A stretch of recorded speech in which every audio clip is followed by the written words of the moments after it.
Ladies and gentlemen, welcome to the MMA game. It is your boy, the one, the only, Roget, coming to you live from the MMA game studios. And today we got a special episode because we are going to go through our picks for 2025.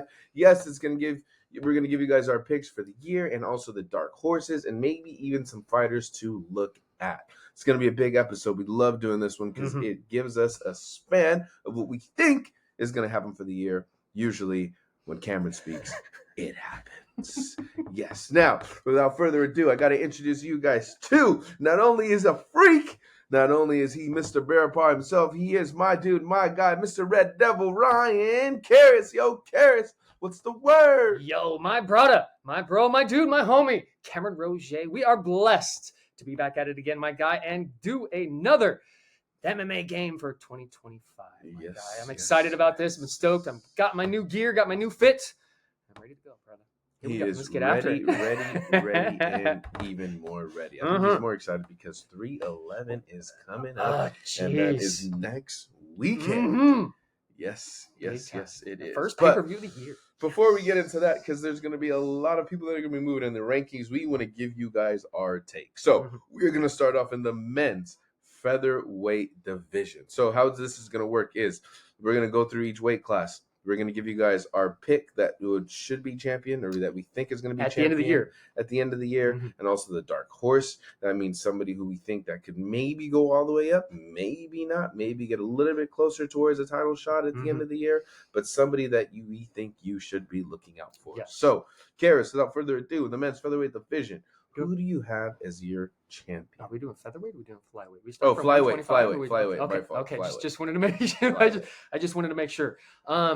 Considering the 125-pound weight class has been already ran through by Alexandru Pantoja, I'm going to simply say that it's going to be Alexandru Pantoja at the end of the year, flyweight champion, and still UFC champion at the end of the year on this. Am I kind of in the right ballpark, or are you doing something completely different? Absolutely not. I don't see anybody beating the Cannibal, so the Cannibal for me will stay as your champion. Yeah, when you have to bring somebody in from another organization such as Ryzen and bring them in and then the UFC champion beats him, he's really not going to be going anywhere. The only one that I have as my dark horse potentially, and again, this is a guy that I've been talking about for a little while. His name is Joshua Van. Joshua Van is 12-2-0. He's called the Fearless. Other than that, the only other one that I can maybe put out there, my dark horse is Joshua Van, but I'm saying Manel Kopp is going to be the next guy that's going to have a decent run, and he's going to be the one this year that could potentially put Alexandru Pantoja in a difficult situation. Yeah, it was kind of tough for me to find a dark horse for this weight class. So it was actually between two guys, actually, Charles Johnson or my guy Kai Kara-France. Okay. Kai Kara-France. Okay. So I did lean a little bit more towards Kai. I think Kai could maybe be the dark horse and maybe get another title shot and hopefully get it done. Right. I think it's going to be a tall task, though. It's going to have to be either because Pantoja moved up and then he stepped in, but I just don't see anybody in this weight class beating that man. So I would say Kai Kara-France, and then if I have to pick like a new face, somebody that's coming up that's really making a charge, Charles Johnson would be my pick. Okay. I don't blame you at all on that one, dude. I actually like that one. The only other one that potentially might be is Tatsuro Tara, but he just got beat on one of his last fights, so therefore his trajectory kind of went sideways a little bit. But you never know; he could crawl back up the flyweight and go for a championship. We'll see. Yeah, 100%. 100%. Next, after the flyweight division, we have the men's bantamweight division. Yes, we do. That's going to be on full display next weekend. So, who do you have as your campeón? Oh, in the bantamweight division, 135 pounds. At the end of 2025, I'm going with Umar Nurmagomedov because he's going to come and beat Merab right now, and he's going to turn around and do 2 more fights by the end of the year, and I see him being the champion at the end of the year. Yeah, I can't go. Umar is my guy. Considering he's your guy? Yeah. So Umar is my guy. I think everybody knows this, and even though his last name is Nurmagomedov, I'm still going to support him because I think he is the truth, the real deal. And I don't think Merab's going to be able to stop him coming next weekend. No. Dark horse, though, this is where it's going to get really exciting. So I think I'm going to let you say who the dark horse is, but I have 2 other guys that within there that I want to say first. Yeah, hit me. One is Daniel Marcos. Oh, good choice. Daniel Marcos is another one. And then Marcus McGee. We saw Marcus McGee. Yeah, He's one of those ones that's kind of flying under the radar a little bit, but I see him if he gets one or two good ones and then they throw him in to the top 15 and then he shakes it up a little bit. He could have a little bit of run, but again, I'm kind of stretching there a little bit, a little bit within that division because Umar's he's just way too good. And we haven't even talked about Sean O'Malley. We haven't even talked about Corey Sandhagen on that one too. So you got a couple of the guys within the division that could easily make a run for it. But if we're talking dark horses, like there's a dark horse for you. Yeah, right there. 100%. For me, dark horse, I don't think he's going to be getting a title shot. No, he's not. He's going to be top 5, though, at the end of the year. 2026. Yes, that's who it was. Talbot will be in that bantamweight top 5, I say, by the end of this year. Just so you can see. And I really think that he's going to flourish. I think that's only going to happen if he fights 4 times this year. He has to, yes. He's got all 4 wins and all 4 knockouts. If he fights 4 times this year, he'll be there at the end. Finishes. And then in 2026, he will be challenging for that belt. I wrote it right there, 2026. Yeah, right there, he's going to win. Guy. I'm letting it all be known so nobody could claim him after the fact. Right. But yes, that's where I'm going with the bantamweight division. Now, to give you guys kind of an idea of that bantamweight weight division, right? So for the champion, guys, we do have Merab. The number 1 is Sean O'Malley. Number 2 is Umar. Number 3 is Peter Yan. Number 4, Corey Sandhagen. Number 5, Davison Figueredo. 6, Marlon Chito Vera. 7, Henry Cejudo. 8, Song Yadong. We just found out that those 2 are going to be fighting against each other. That's in Seattle. Yeah, we're going to talk about it on our next show. But yes, that's going to be announced. Number 9, Rob Font. Number 10, Mario Bautista. Number 11, Jose Aldo. 12, Kyler Phillips. 13, Ayman Sahabi. 14, Marcus McGee. And then number 15 is going to be Montel Jackson. So that rounds out your top 15. So I can definitely see my boy cracking in that top 5. Oh, definitely. A lot of movement, those got to happen. That's a stacked division of 135 pounds. Holy Lord. Jeez, yeah, man. Jeez, top to bottom. Exciting to see. Wow. Exciting to see. Wow. All right. So after the bantamweights, we have the featherweights. Sure do. Cariss' favorite weight division. So for the featherweights, Cariss, who you got? In the featherweight division of 145 pounds, the champion at the end of the year is going to be, and still, Ilia Topuria. El Matador is going to be the champion at the end of the year. There's nobody within the division right now that I can see that's going to come up and actually do anything right away. Plus, he actually potentially might leave the division. I don't think that's a good choice for him because he's got a lot of guys to be able to run through before he gets to 155. But I'm here he's dropping from 185 down to 145, so a 40-pound drop is a little bit difficult on people, especially when they're gaining a little bit of size. So I'm going to go with Ilia Topuria on that, and I have a nice little dark horse. I just want to hear your pick of the year first. It's Ilia. Thank you. It's Ilia. I can't go anywhere else. It's Ilia. I don't see that man losing anytime soon. Kind of the same thing with Pantoja. So I'm really excited to see a big year from my boy Ilia. Keep doing it, my man. Keep doing it. Dark horse. Yeah. Dark horse of the year. I actually have 2 of them. I have 1. I wanted to do 2, but it's kind of hard when you have a division that I want my guy Max to be back up in, but he's moving to 155, so that's not going to happen. All right. It's actually going to be Gene Silva. Okay. That's my dark horse. Okay. That is my dark horse. We saw him live barking in front of everyone. Yeah. That dude fought at 145, and the very next weekend he fought at 155, and he finished both of those fights. He's going to be a problem within the division, bro. Big problem within the division. Yeah, actually, so my 2 dark horses, I think one of them is going to pose a big problem for Ilia, but also it's going to put a lot of asses in seats. The first one will be Diego Lopez. Lopez. Hey. Sorry. I think he is really on the climb up. I think he just needs one more big fight, and he could get there. And I could see that happening against somebody like Volkanovski. So don't be too surprised if you see that happen. My other one, a little bit deeper in the rankings, Leron Murphy. I think Leron is fucking class and talented, and he showed that in his last fight. I think he's the one that maybe could squeak out a title shot. He's the Brit, towards right? Towards the end of the year. Yeah.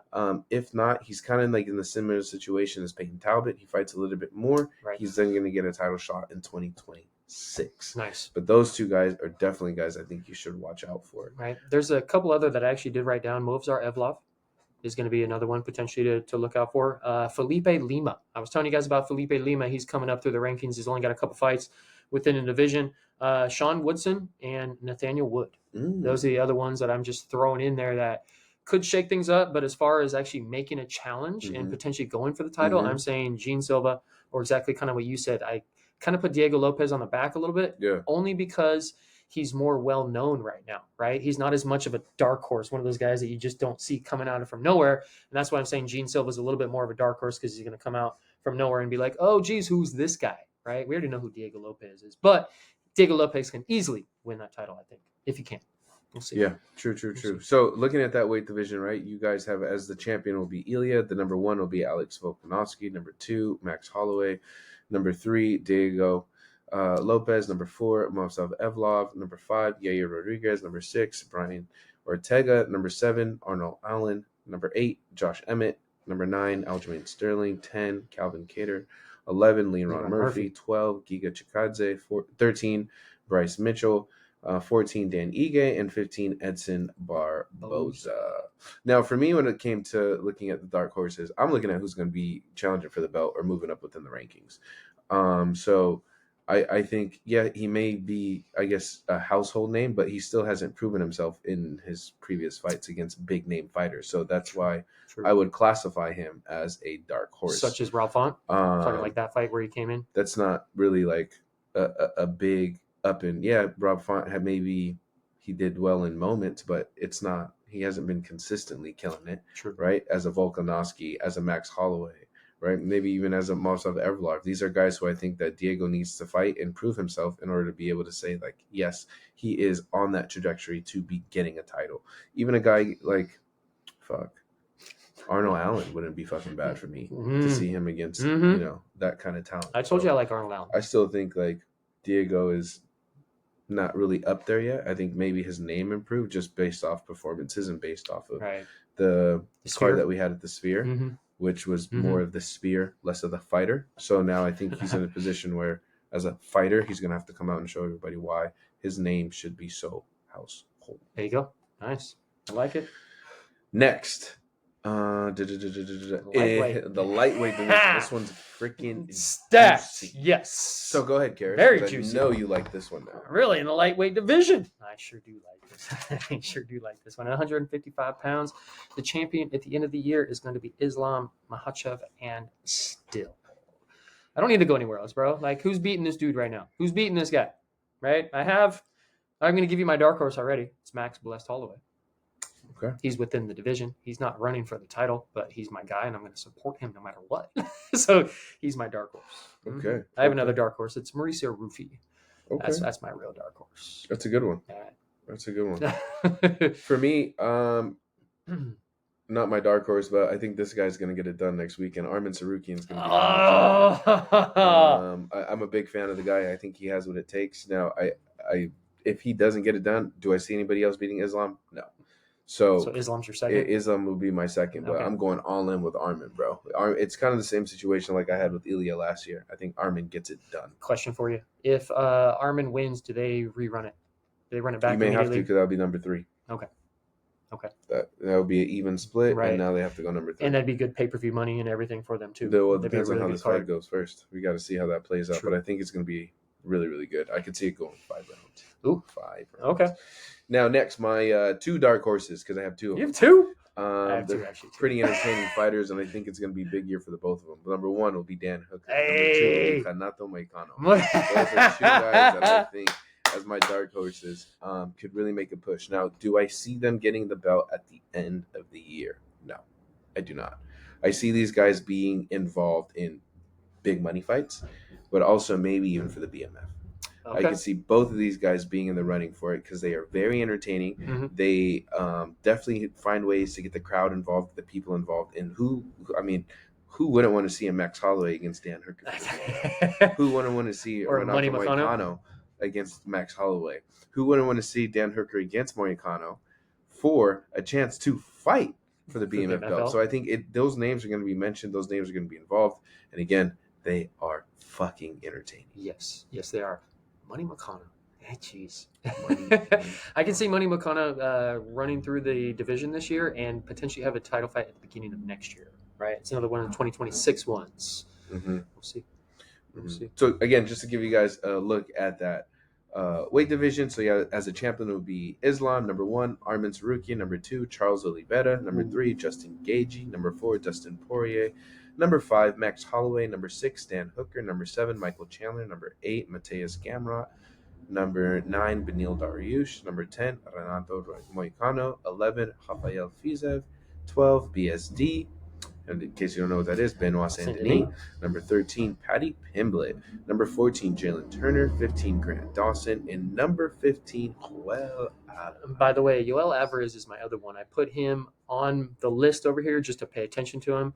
Yoel Alvarez is very, very clean. But Mauricio Rufy reminds me a lot of a old Conor McGregor in the fact that he's got that left hand that's just an absolute missile right down the middle and is going to knock people out. So that's a good one. Who's your dark horse? For the lightweight? Yeah. Dan Hooker / Renato Moicano. Welterweight division, who you got? Champion. Welterweight division, 170 pounds, the champion. At the end of the year. I think you want to say this one, bro. I really think that you want Remember to his fucking name, Bilal Muhammad. Yes, it is. Remember his name. Yes, it is. Plus, the other one, actually, I have two. Sorry, I thought you were going to do this one. I guess I was wrong. Your guy, your dude from Philly. His name is Sean Brady. Sean Brady could potentially be the champion at the end of the year. It's going to be a stretch. My dark horse in the 170 pound is Carlos Prates. Ooh, I told you I liked that guy. Told you I liked him, and especially since he's been finishing guys and be getting his $50,000 bonus for the last couple fights. Yeah, that's a good one. That's a good one. Yes, so for my champion, I have Bilal Muhammad. Okay. Big fan of the guy. I think he's Khabib 2.0. Mm-hmm. Even though he doesn't get a lot of love. Now, my dark horses, you mentioned my guy, Sean Brady. Absolutely. I think Sean Brady is going to be one of those guys that's going to move in. And I really, really do hope he gets that rematch with Bilal because I think he can get it done. That's why I'm going for him on this one. But also, as my dark horse, I think this guy has proven that he needs to be up there. Joaquin Buckley. I think Joaquin Buckley is on a fucking tear. He's on a tear that a lot of guys do not want to be seen against because you get caught up against that cage. You know there's only one way it's going. Mm-hmm. I also have two fighters that I do think that you guys need to be on the lookout for. These are guys who I think could maybe even move up, can maybe even replace one of my dark horses, but I think they're also going to be involved with some really, really good fights in 2025. First and foremost, Cariss' favorite, Ian fucking Machado Gary. Yes, he is going to be on another tear this year, I believe. He's going to bounce back from that loss, and I could maybe even see him going against Sean Brady at some point. That could be a number contender fight right there, bro. And also, I have Carlos Prates as one that you have to look out for the year. Okay. In that welterweight division. Okay. There's actually a couple here because I put Joaquin Buckley was one of them, Bilal, Sean Brady, Carlos Prates, Shavkat. You got to throw Shavkat in there because of Ian Gary, right? You have to throw that in there. The other two that I just thrown out there that I want you guys to kind of pay attention to is Michael Morales. We actually call him Michael Miles Morales. We gave him that nickname because of Spider-Man. He's an absolute stud. He's undefeated right now. And we have Charles Radke, Chuck Buffalo. Chuck Buffalo just throws hands, guys. Watch this dude. He throws that left hook that's absolutely nasty. And you know when you're going to hit from that thing, you are going down. Yeah. So pay attention to those guys. It's a fun division to watch because it's stacked again from top to bottom. Just getting more stacked as every single year goes along. So it's going to be a fun 2025. And in that welterweight division, you have Bilal as your champion. Number 1 will be Leon Edwards. Number 2, Shavkat Rakhmonov. Number 3, Kamaru Usman. Number 4, Jack Della Maddalena. Number 5, Sean Brady. Number 6, Joaquin Buckley. 7, Ian Machado Gary. 8, Gilbert Burns. 9, Colby Covington. 10, Jeff Neal. 11, Stephen Thompson. 12, Michael Morales. 13, Carlos Prates. 14, Vicente Luque. And number 15, Michael Benham Page. MVP. All right. In the middleweight division, this one I think is going to be the most fun division for the year. For the middleweights, I'm going to go ahead and take over. My first pick for the champion, I think it's going to be Khamzat Chimaev. Ooh. I think Khamzat Chimaev is the truth. And he showed me that in his last fight against Robert Whittaker, who I was very high on for the whole year. And he absolutely destroyed him in a matter of seconds. Now, for my dark horses, it's 2 people. Horses. Right? Okay. Horses. First off, it's going to be DDP. Because I do think if he even loses to Khamzat, I think he could come back and beat him. I think he could also come back. He could beat Izzy again. He could. I think he could beat Robert Whittaker again. I think he could beat Sean Strickland again. So there's so many people that I think DDP can beat that he could be right back up in there. But I think everybody knew this was coming. My other dark horse has to be Shara Magomedov, the motherfucking bullet. I think the one-eyed pirate. Everything to get this thing done. I think it's going to be an entertaining fight. Whether he fights Hamzat for the belt, somebody's getting knocked the fuck out because my boy, he just likes throwing them, and I like seeing them. He does. So He does. those are my two guys. Cariss, go ahead. Who you got? So the champion at the end of the year, I'm going to agree with you on that one. It's going to be Hamzat. The other one that if it's not Hamzat, it's going to be DDP. So I literally have question marks by both of those. Those are the two guys at the end of the year. But if I'm going to choose somebody, I'm just going to go with Hamzat. Let's just make it easy and go with Hamzat because he's just too much of a beast, bro. I mean, the Reaper had many interviews after his loss, and he's like, dude, he's just too good. He's just way too good at wrestling to be able to stop that takedown from halfway across the cage and be able to do that. So that's why I say it's going to be Hamzat. DDP's the other one. My dark horse on the year is going to be Kai Baralio on this one. Kyle Baralio on this one. But I do have a couple other guys that I just want to throw out there just so everyone can pay attention to. Another one is Anthony Fluffy Hernandez. Yep. He's making a very good run throughout the division. He's moving up, doing some things. One-Eyed Pirate. Obviously, we got Shara Magomedov. Two other ones that we want to throw out there that I don't think they're going to be going for the title this year, but you got to pay attention to them because they're just going to be slowly inching their way towards that top five. One of them is going to be Bo Nickel. The other one's going to be Joe Pyfer, right? So pay attention to those guys. They're very entertaining to watch. I always have to throw out there one of our favorite fighters within the division, which is Kevin Holland. We love Kevin Holland on the show. Please pay attention to him. He's not going for the title anytime soon, but he says that he wants to. And then we have Sean Strickland. Got to throw Strickland out there because you never know. He could come back and beat DDP right now. But I don't think he's going to be at the end of the year because I see Hamzat beating him at the end of the year if that ends up happening. So that's how it's going to shake this up. Israel Adesanya. That's fucking crazy. Well, are you mentioning him or is that the mention of him right there? That was the mention of him. Looking at that middleweight division, you have the champion who is DDP, Dricus du Plessis. The number one contender, Sean Strickland. Number 2, Israel Adesanya. Number 3, Khamzat Chimaev. Number 4, Robert Whitaker. Number 5, Nassourdine Imavov. Number 6, Kyle Barhalia. 7, Marvin Vettori. I haven't seen him fight in a long time. Nope. Number 5, Jared Cannonier. Number 9, Brendan Allen. Number 10, Roman Dolidze. Number 11, Paulo Costa. Number 12, Jack Hermanson. 13, Anthony Fluffy Hernandez. Number 14, the GOAT, Shara Magomedov. And number 15, Michel Pereira. The one-eyed pirate. The one-eyed pirate, Shara Next, Magomedov. we have the men's light heavyweight division. I think we're both going to agree here. There's only one. There is only one. There's only one. Alex Chama Pereira. The Brazilian Terminator. He will definitely be your champion at the end of the year. Yes. And maybe even 2 division. Could be. Champion. Could be. We'll get in that a little bit later. So, yes, that's going to be my pick. I'm going to go with the Brazilian Terminator as the champion. Dark horses, this is where it gets interesting because number 1, you already know, Carlos motherfucking Ulberg. Thank you. That's what I got. Yes. My number 2 pick, though, Magomed Ankalaev. Okay. Because if he beats, Pereira, I'm telling you now, you're going to see something a little bit boring. It's going to the ground. But he will win that fight. It's going to the ground. I can't see Pereira beating them. Because just the ground game. Just that fucking ground game. Well, I just hope his ground game's that good because he's been rolling with Teixeira. That's the only thing that I hope is that he's got some type of defense that's able to be able to get himself out of that position and get to his hands and knock him out before he can even get to that spot. Mm-hmm. Let's get there. Yeah, completely agree. Mm-hmm. Actually, and towards the end, I have some fighters throughout all the weight classes. Just pay attention to look at. So I am going to end it there, Cariss. What you got? We're heavy. Are we heavy? We're light. We're light heavy. I already did it. I did. I'm your same exact thing. Oh, perfect. Brazilian Terminator, Carlos Ulberg. That's the only other one that's the dark horse that's going through it because Jamal Hill is not going to be doing. The only one that potentially is going to do it is Ankalaev. Okay. But they're not fighting yet because Ankalaev has Ramadan throughout March, and so Pereira wants to fight either January, February, or March. Most likely it's going to be March time, so he's going to have somebody else. We just don't know who yet. Yeah, could be Jamal Hill. He's a champion. Could be Jamal Hill. He could do it as he pleases. Yeah, could knock out Jamal Hill again. Well, it could be the winner of Jamal Hill and Yuri. Could be. Don't forget that's happening pretty soon. But my fault. Champion for the light heavyweight division, right? You have Alex Pereira, number 1 contender, Magomed Ankalaev.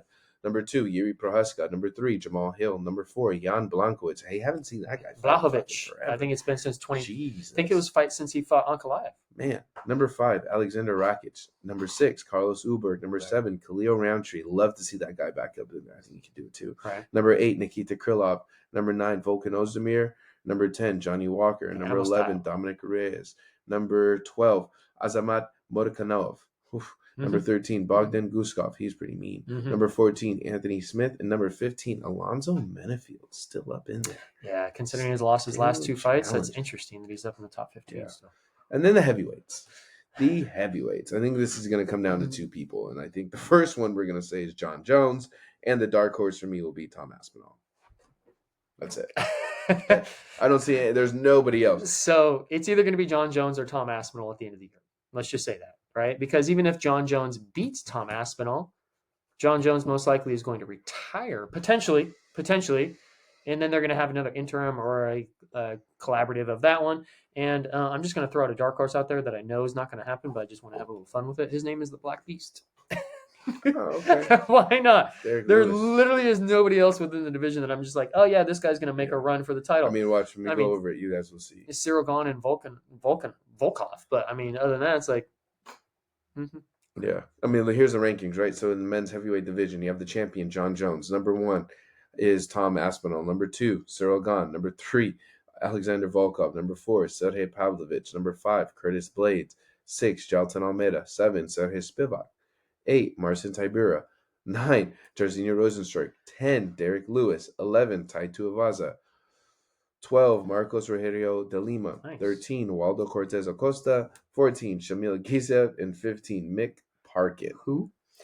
How do we not know like the top 15 names? I think it just comes down to those two. That's all it is. As it is. And then for some stupid reason, Volkov or Cyril Gahn are able to get in that mix, but it's like, nah. Yeah, I can't see it. I don't see it. Can't see right? it. And typically I have somebody else like after that. No, I don't have anybody. That's why I put the Black Beast as my dark horse. Yeah. I think it's gonna be like so entertaining this year, 2025. I think we're gonna find out a lot of things.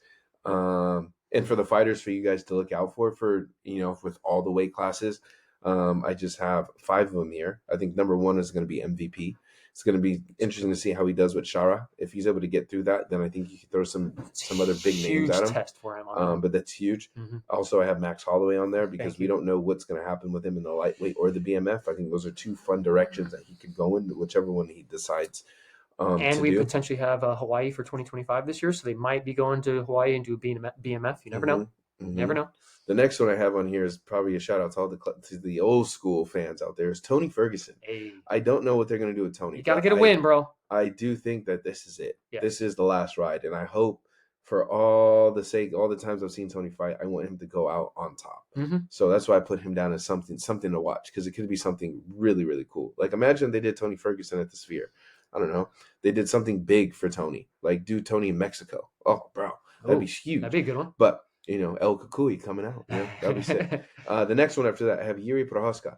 I something tells me like he's going to be back up in there. We could either see him fight against Beheaded again. I don't know, but I just feel like something is going to be involved with Yuri. Do you see him beating Jamal? Yeah, that's an easy. Okay, cool. I do. Cool. But I don't know what kind of Jamal we're going to see, because from hearing him talk, he seems a little bit more calculated, more in tune to. Obviously how he lost against Becerra, but also just other things going on and stirring the pot a little bit. Yeah. And I always like those guys that stir the pot just a little bit, because it shows me they have something in them that can maybe get them over the last hurdle when they need to go in the deep waters. Right. And the last guy I have on there is Sean O'Malley, because I do see a world where Sean O'Malley moves up in weight. I don't know why, but I do see that, to where maybe he sees, oh shit, like I can't get the belt here, but I can get some big money fights and maybe another run at the belt if certain champions move out of that weight division. Right. So I think Sean O'Malley's going to be in a place where you may have to watch just to see what he's doing. Obviously, he's coming off social media too, so that's going to be another big improvement. That's true for a guy that's always on the guy's 6 foot tall. And you're dropping down to 135 pounds for your fight. Like, how much weight do you actually cut in? How like depleted is your body, and how bad do you feel? Right, going into that fight, you never know. You could get clipped one time because your body's depleted, and all of a sudden you're down on the mat and like having a problem. So I can see him going up to 145. I'm actually surprised that he's a 135 guy anyway, with how big he actually is. Yeah, so good call though on those. I like those. I like those. Besides all the other ones we already said within this, those are definitely ones, and thank you for putting Max in there.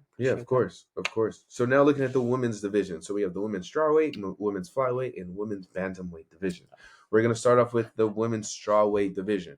For me, el champion, Tatiana Suarez. The dark horse, Zhang Weili. Okay, flip that for me. I just don't Flip that. I don't see anybody being those two. I No. think Tatiana is going to get it done against Weili though. Okay. I've been on her How horse is she for a long is she time. taken to the ground or is she standing up Oh, and you're doing about to this? see some of the best wrestling ever. Okay.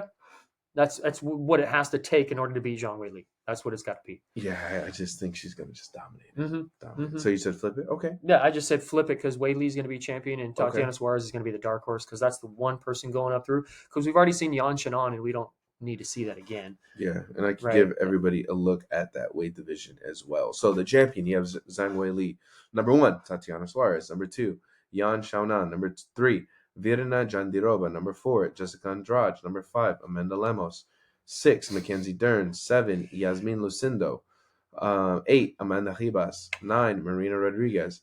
10, Tabitha Ritchie. 11, Lupi Godinez. 12, Jillian Robertson. 13, Angela Hill. 14, Luana Pinheiro. And 15, Tisha Pennington. Almost said Pennington. Torres there. That That was my fault. But yeah, that rounds it out for that division. Next, we have the women's flyweight division, which saw some changes at the top. And guess what? I think we're going to see some more changes because the champion for me, it's going to go back to France. Manon Fiorot will have the strap, and the dark horse, I just can't seem to get off this girl's train. Macy motherfucking Barber. I need it to be Macy's year. Well played. I need it to be Macy's Well played. year. Who you got? So I'm always going to go with Valentina Shevchenko. She's always potentially going to be the title holder at the end of the year. But I honestly see Manon Fiorot potentially beating her. Because if she cannot take this to the ground, Fiorot has heavier hands than Shevchenko. Shevchenko just has more volume within it. So that would actually be a really good fight. So I can put Shevchenko as champion, and dark horse is going to be Manon Fiorot. So that's what it's going to be for me. But I agree with you. Macy Barber is going to be a good one, and then Erin Blanchfield is going to be the other one to pay attention to.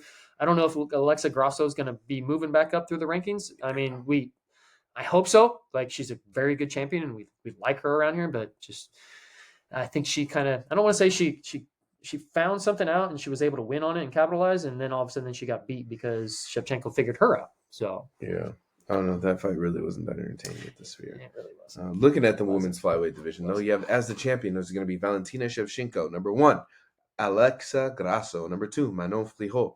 Number 3, Erin Blanchfield. Number 4, Macy Barber. 5, Natalia Silva. 6, Rose Namajunas. 7, Caitlin Sermenara. Yeah. Number 8, Jessica Andrade. Number 9, Vivian Araujo. Number 10, Amanda Ribas. 11, Tracy Cortez. 12, Jasmine Jasdavicius. 13, Karine Silva. 14, Ariana De Silva. 15, Miranda Maverick. Or 14, 15, Miranda Maverick, and 15, Casey O'Neill. They have two number 15s. I do want to mention, what happened? No, I was just going to go. You go. I do want to mention one person. That's Jasmine Jasdavicius. I'm actually a big fan of hers. Yeah. She's one that almost was my my dark horse, but I just feel something is going to happen for her in this upcoming year. Okay. My other one is Natalia Silva. Oh, good choice. I like her too. I like her. Yeah, she's a good little fighter. Right? She is good. Spunky. A lot of volume. And she just beat Jessica Andrade. Unanimous decision. Exactly. And Vivian Araujo. And Angela Hill. Was that the first one? Andrea Lee. Angela Lee. Excuse me. All right. Nice. And to bring it home, we have the women's bantamweight division. For me, I'm actually going to make a quick change, and it's going to happen here. The champion, Kayla Harris. Thank you. Dark horse, Juliana Pena. There you go. There you go. It's weird because Juliana Pena is the champion right now, but yet I have her as the dark horse because I see Kayla Harrison coming in and whooping her ass. I just feel like Kayla could beat her. Yeah, she's just got too good of a ground game. That's the way that I see. And looking at the rest of the division, I'm just kind of like, I'm missing Amanda. Yeah, because Kayla Harrison's not going to beat Pennington, right? I mean, excuse me, Pennington's not going to beat Kayla Harrison. I don't see that happening. Can Amanda just come back? I know. Well, looking at the women's bantamweight, as your champion, Juliana Pena. Number 1, Raquel Pennington. Number 2, Kayla Harrison. Number 3, Ketlin Vieira. Number 4, Macy Chiasen. Number 4, Norma Dumont. Oh, nice. Number 6, Irene Aldana. Number 6, Mayra Buena Silva.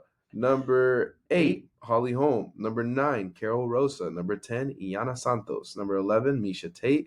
Number 12, Julia Avila. Number 13, Eileen Perez. Number 14, Jacqueline Cavalcanti. I like her. Yeah. Number 15, Chelsea Chandler. Hey. So that rounds out the women's bantamweight division. So, Nice. a lot of pay-per-views we're going to expect this year. A lot of fight nights. Some fight nights taking place in some new cities. I'm actually looking forward to seeing them in Seattle. I think that's going to be quite fun. Hopefully we're getting to Spain this year. They're talking about it, but they haven't announced anything. So hopefully maybe by the end of the year they'll throw it out to Spain. I'm just waiting on them to touch down in Africa. There's the other one. There's the other one. Okay, that's DDP potentially at the end of the year. Get it in Africa. Wins. There's a lot of other people that can do the Africa though. Don't forget Izzy. Don't forget Kamaru. And don't forget if they really wanted to get crazy. I'm just thinking champion. They really wanted to get crazy. What do you got? Do Francis against John Jones and Cameroon. Money bags. Because from what I heard, John Jones asking for $30 million for Tom Aspinall. They said yes. That's a lot of money. They said yes. Baby. I heard yes. That's a lot of trees. That's a lot of money. Jeez. Pay the man. Pay the man. Why not? Do it. Why not? Do it. Why not? Because John ain't going to take it for $30 million. John's coming all out. Mm-hmm. Mm-hmm. Pay the man. Pay the man. He's going to lose for $30 million. You might as well just give him $30 million. You know I'm going Tom Aspinall on that one, bro. Ooh. You know I'm going that one. I've been saying it for over a year now. I've been saying it for a long time. Damn. Mm-hmm. You'll get my prediction when that fight. But I got to be honest. I watched Tom on his last fight a little bit. He keeps his chin up a little bit, and I can see John catching him. So he's got a little. John studies the game. He does. That's what I'm saying. Like, John knows his guy, so he will figure it out. He will figure that puzzle out. Yeah. Just give him time. He'll know something. Just give him time, and that's what he's done so well over time. So, with that being said, guys, that is going to be our picks for 2025. You heard it here first. So when you make your bets and your parlays and you put these guys on there, just make sure you give us a quick little shout out because we know we giving you guys the best. Cariss, anything else? No, we're good. We're good. That's a good start for the year, bro. I like that one. All right. Well, with that being said, the MMA game is out. Yep. Later.